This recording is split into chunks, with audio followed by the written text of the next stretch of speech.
Hi friends, welcome back to my channel గ్రహతీస్ kitchen. ఇవాళ నేను చెకోడీల్ని ఎలా ప్రిపేర్ చేసుకోవాలో చూపిస్తాను.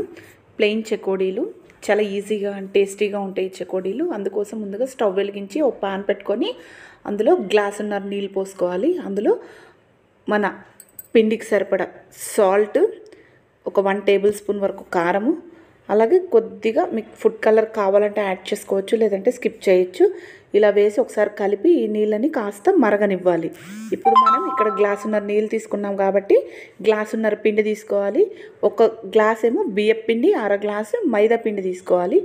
మీకు కావాలంటే రెండు విడివిడిగా కలుపుకొని ఒక్కసారిగా ఇందులో వాటర్లో యాడ్ చేసుకోవచ్చు, లేదంటే అలానే విడివిడిగా కూడా ఇందులో యాడ్ చేసుకోవచ్చు, డైరెక్ట్ వాటర్లోకి కూడా. ఇలా యాడ్ చేసుకున్న తర్వాత ఈ పిండిని బాగా గరిటతో కలుపుకోవాలి. ఈ పిండి మొత్తం ఆ వాటర్కి సరిపోతుందన్నమాట. మనం ఏ గ్లాస్తో అయితే కొలత బియ్యం పిండి, మైదా పిండి తీసుకుంటామో అదే గ్లాస్ కొలతతో వాటర్ని తీసుకొని ఇలా ఒకసారి కలుపుకోవాలి. అందులోనే ఒక 2 టేబుల్ స్పూన్లు నూనెని యాడ్ చేసి ఒకసారి కలిపి ఒక 10 నిమిషాలు పక్కకు పెట్టుకోవాలి. ఈ పిండి కొద్దిగా వేడిగా ఉంటుంది, చేతితో కలపడానికి రాదు, అందుకనేసి గోరువెచ్చగా అయ్యే వరకు పక్కకు పెట్టుకోవాలి. ఇలా కాస్త గోరువెచ్చగా ఉన్నప్పుడు ఈ పిండిని కొద్దిగా నెయ్యి కానీ నూనె కానీ చేతికి అప్లై చేసుకొని ఈ పిండిని బాగా చపాతీ ముద్దలాగా మెత్తగా ఏ ఉండలు లేకుండా పిండి మొత్తం బాగా కలిసేటట్టు కలుపుకోవాలి. ఇలా ఈ పిండిని బాగా కలుపుకున్న తర్వాత మనం చెకోడీల్ని ఎలా ప్రిపేర్ చేసుకోవాలో చూద్దాం. ఇలా ఈ పిండి ముద్దను తడిపి పక్కకు పెట్టుకోవాలి. ఒక 10 నిమిషాలు మూత పెట్టి పక్కకు పెట్టుకోవాలి. ఇలా 10 నిమిషాల తర్వాత కొద్దిగా పిండిని తీసుకొని ఒక చపాతీ పీట ఆ చపాతీ పీట మీద కొద్దిగా పిండిని వేసి ఇలా రోల్స్ లాగా చేసుకోవాలన్నమాట. మనకు వీలైనంత సన్నగా చేసుకోవాలి. మీకు లావుగా చేసుకున్నారంటే కాలడానికి టైం పడుతుంది. మీడియం సైజ్, మరీ సన్నగా కాకుండా మరీ లావుగా కాకుండా మీడియంగా ఇలా రోల్స్, మనకి ఎంతెంత సైజ్ చెకోడీలు కావాలో అంతంత సైజ్ చెకోడీలను చూసి మనం కట్ చేసుకొని ఇలా ఎడ్జెస్ని అంటించుకోవాలి. అంతేనండి.